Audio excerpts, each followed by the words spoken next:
Have you ever just tried to play a game in Roblox and you keep getting disconnected? No worries, in this video I'll show you how to fix getting disconnected from Roblox step by step. This will be a quick and easy guide.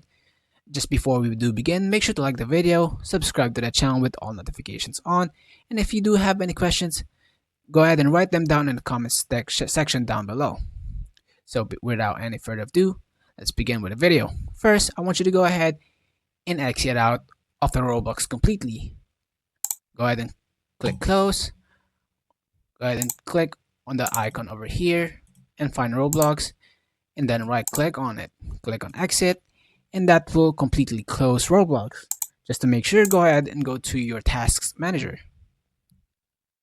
Find any related Roblox player over here, and if you do find them, go ahead and right click and then add tasks. Once done, go ahead and relaunch your Roblox. If it fixes, congratulations. If it doesn't, no worries, we have another step here. So the next step is by going on your time and date. So basically go on your bottom right corner, right click on this, adjust date and time. Over here, I want you to go ahead and set this both on, set time automatically, set time zone automatically. Make sure to turn this on both and go ahead and click on sync now. Once everything is done, I want you to go ahead and exit out and relaunch your Roblox player, but make sure to go ahead and close it as we did earlier. But anyways, go ahead and try, and if it fixes, again, congratulations. If not, we have another solution. So the next step is by going on your CMD right over here. Go ahead and tap in on your menu, type in CMD, run as administrator.